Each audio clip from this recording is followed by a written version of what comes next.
Hello, hello, and welcome to another Daily Creativity with yours truly, Charlotte Burns. Thank you so much for joining me. If you're watching live, then I would like to say hello. Excuse that interruption. I haven't put my phone on Do Not Disturb yet, so let's just do that. Say hi, let me know you're watching. If you're watching on the replay, hashtag replay. I do eventually come back and answer questions. I just went through and saw all these new comments last night, so I've, answered questions and thanked people and everything. So definitely do comment. I will come back to you and let you know if you have a question. During the month of May, as I've said numerous times, I'm doing scrapbooking layouts. I have been doing card making in my group. That's probably going to move to my Facebook page now. So every Saturday I was going live and showing different card techniques. Well, May is National Scrapbooking Month, so I thought I would share a daily creativity about scrapbooking, and today is no exception. Today I'm going to be showing you flip flaps. This time I'm actually going to put a flip flap on a page. I'm going to use a 4x6 flip flap on a page. Now, you may have seen, if you've seen my other videos, how I've been pulling apart old magnetic albums and I've been putting them into fresh albums to try and preserve these photos. So this is one of the pages that I've put together. If you'd like to actually see how I work out how to place photos on pages, let me know and I can do a video on that. But this is one of the pages that I made. This page actually is a single page layout. It goes opposite another page of my gorgeous daughter Josephine. And looking at the colors, I thought, I know what paper suite that I want to use this for. Now, because I was running short on time, I wasn't sure, exactly how I was going to do the layout and everything. So I decided to use a really quick technique, and I want to quickly show you a sneak peek of a class that I'm running at Bendigo Craft Alive, which is coming up in like 2 weeks or something, which is really, really exciting. So it's using a very simple scrapbooking method. I'm just going to flick through these pages. In fact, I'm not going to show you all of them. So it's called the 3-2-1 method. That hasn't even been shared in the description of the class. And it shows you how you can create pages really, really quickly. So it doesn't matter what patterns you're using. And in the class, I go through all different orientations, different patterns, how you flip them around. But it's just a really quick and simple, you can make it more complicated, way of doing scrapbooking. So on these pages I have used the Fresh Paint paper suite, and these ones I've used Hope and Kindness that I absolutely love. I know one of my watchers does not like Hope and Kindness, and that's okay. She likes my Fresh Paint pages. So again, Hope and Kindness, and these are the pages that you can create. If you come along to Bendigo Craft Alive, you get to make 6 pages with some embellishments, tips. You get to put up with me for about an hour, and in an hour we can make 6 pages because that is how fast the class is when you're using that technique. So I have decided to do the same with this page here, and what I've done is I've picked my papers and I'm using the Tutti Frutti, which is available now. It is in our current catalogue. I don't want that piece, that is from the Fresh Paint. So it is current, it's in the current catalogue, which is the May-June Close to My Heart mini book. And I'm using Tutti Frutti, keeping in mind that all of the Close to My Heart papers are double-sided, so you can pick, whatever colour you want. And what I've done is I've actually used two papers. So you can see this one is actually the same, but I've just flipped it over. So with the 2-3-1 method, what you need is a 3-inch, a 2-inch and a 1-inch piece, all different colours. So these are the ones I've chosen for this page. And let me show you how quick this is. It is just a matter of whacking your pieces down on paper. Now I want to remember that this is the layout that I want for this. It's a very simple layout. It's simply top right, middle left and then bottom right.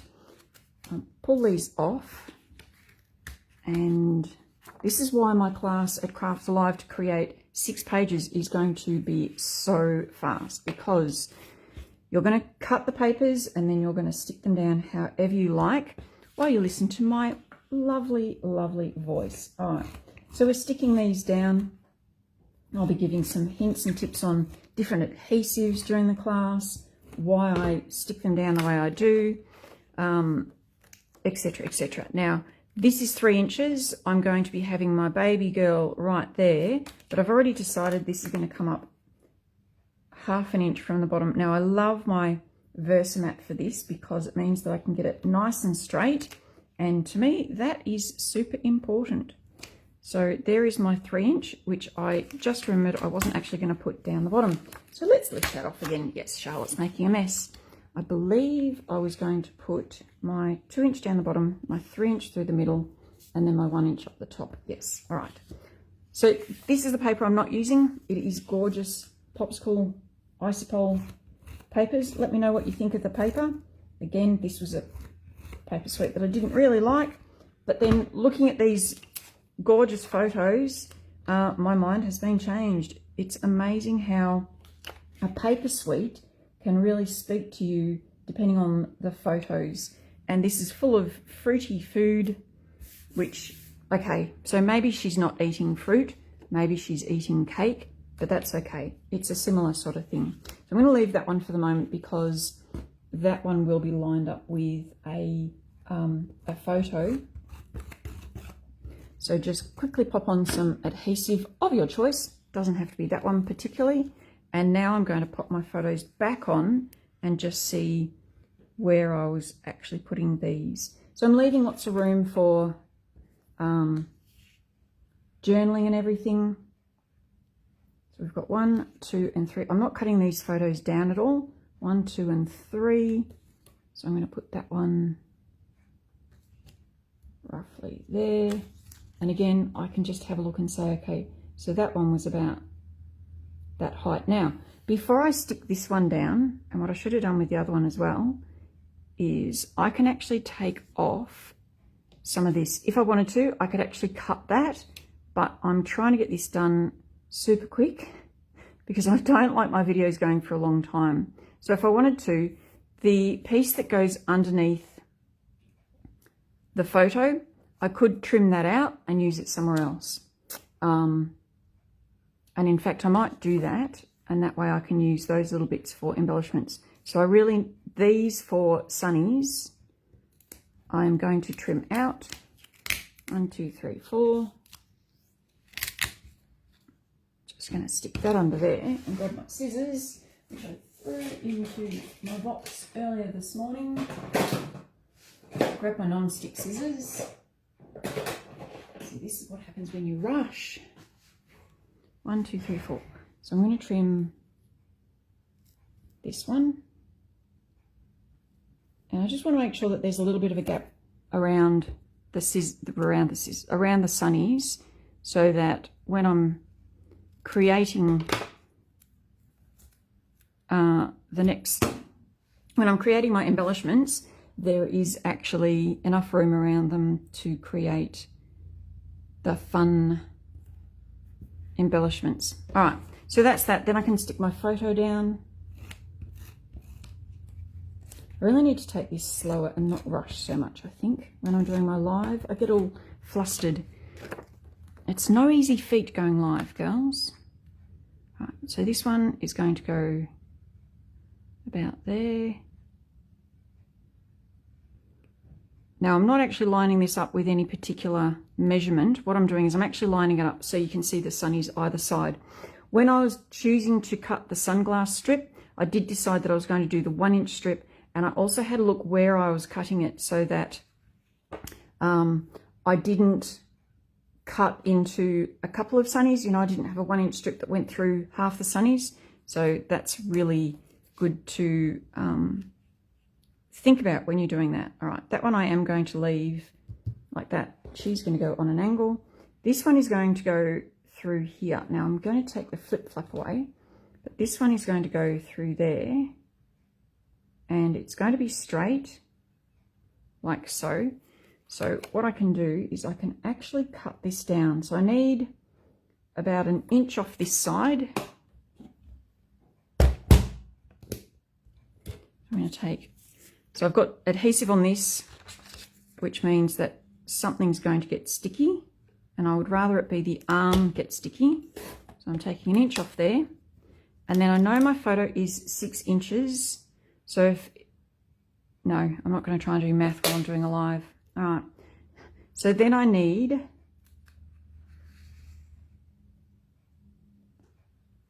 so that's 6 inches and I've got an inch. So I need another roughly 5 inches. Does that sound right? No, it doesn't. Yes, it does. 1, 2, 3, 4, 5. 5 inches. Yep, that should be right. Okay. 5 inches. No, I'm not comfortable with that. Let me double check this. So that's going to go there. She's going to go over the top. And I need, no, good. Okay. I need 6 inches. All right. This one, because the pattern's very small, it doesn't matter where I cut it. So I'm just going to cut 6 inches off. I'm actually going to cut 6 inches off this end because I've got more adhesive on there. So there we go. And I'm saving paper, yay, which I can put on a card. I can use it on another scrapbook layout. I may end up being able to use it on my other layout. We'll just see. I do want to make sure that it's the same direction as this because it might end up looking funny. And I want to work out where I want this. So again, during my class at Craft Alive, I will be giving lots of hints and tips as to how to lay these out and what to do and everything. So I'm going to pop this one down at about 4 1/4. That's going to go there, which means over, where's my other piece here? Over this side, I go to 4 1/4, lay that on the edge, and that should be nice and straight. Okay, then I can go this one down. So this gets stuck down. And as I mentioned, this one is going down on an, excuse me, on an angle like that, just for a bit of variation, bit of fun. Now we come to this photo here. I'm putting a flip flap over the top of this. So there are a number of different ways you can do this. You can stick this photo down, not a problem. And then you can stick the flip flap straight on top of your photo if you want, okay? There is nothing wrong with doing that. The only thing I find is that when you put a flip flap down, you will see part of the flip flap. So especially in this instance, it will go over her hair. So this is my daughter Josephine. It will actually go over her hair and you'll see that there is, there's something over that flip flap. So I know that I want that particular photo lined up right there. So the way I do it is I slide my flip flap underneath. Now it's a little bit tricky, keeping in mind I've done this numerous times. I slide my flip flap underneath and I line it up with where the photo is meant to go. So I've got my photo in the flip flap. The other thing to note too is make sure that when you put your flip flap in, I mean, you can take it out, make sure that when you flip it up, it is the right way. Okay, it's a bit funny when it flips up and it's not the right way. So the photo is down, and you can always tack this one down. The photo is down where you want it on your page. Slide the folded bit underneath, or if you were wanting to flip it down, you'd slide it under that bit. Line up your photo, so make sure this is in the flip flap correctly. Line up the photos like this. And this is where it gets a little bit fiddly, okay? So I put pressure here and lift it. I then slide my finger underneath and I'm holding the photo, okay? I'm also holding the flip flap. So that's the photo and the flip flap. That's where I want it, because when that flips down, that's going to be in the perfect place. Now that I know that, I can hold the photo, so the top of the flip flap. I can remove this photo because I know that's where I want it. And then we need to, one-handed, always a fun thing, remove this sticky strip. Now this is a Klingon, so I usually have a bin close by or I put it straight on the table. So I know that is where I want my photo. I'm now going to press this down. It's going to go over this photo, but that's okay because this photo is going to cover it. Press that down. like so. So we have the flip flap ready to go, but now this photo has to go onto the page. So when I lift up, it lines up. So I don't want it showing up the top or anything. This is how I do that. Put some adhesive on this photo.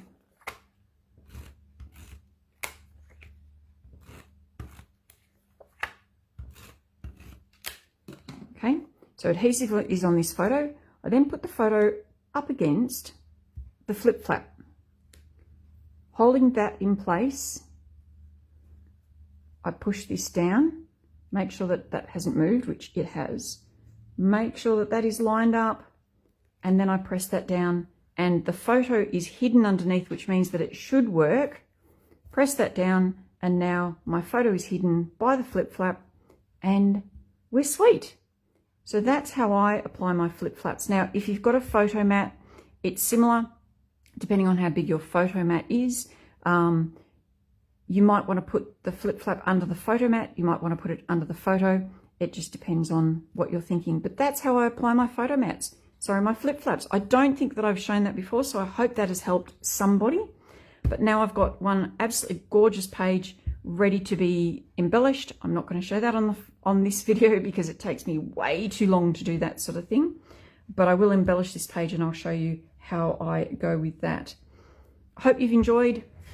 If you've got any questions, please let me know. Just going to see if there are any questions. Good morning to Nicole. Thanks for watching live. And Val and Karen. Yes, the curls. We always had comments about the curls. It was really funny. The flip flap. Flip flap is my nemesis. Okay, keep watching the video, Val. You can play it on replay. This will be on replay so you can watch it. And throughout the month and into next month, I will be showing more about flip flaps. So I have shown a couple in different videos. I've shown the 6x12 and how to apply that one. Now I've shown this one. I've also shown how you can leave that on the inside of the page. Just slide it in. This one, nothing to hide in this one. So I will be putting a slit in my outer memory protector so that we can see this gorgeous, the extra photos. That's what I'm trying to say. All right, ladies, I have to run as usual. Got a scrap and chat this morning. If anyone's interested in coming over for a scrap and chat, scrap or chat, one or the other, both, please let me know. I'd love to accommodate you. I've got a gorgeous craft room that you can come and, even if you just want to come and chat, come on over and spend some time. All right, ladies, have a fantastic day. Stay safe. Keep crafting. But bye for now.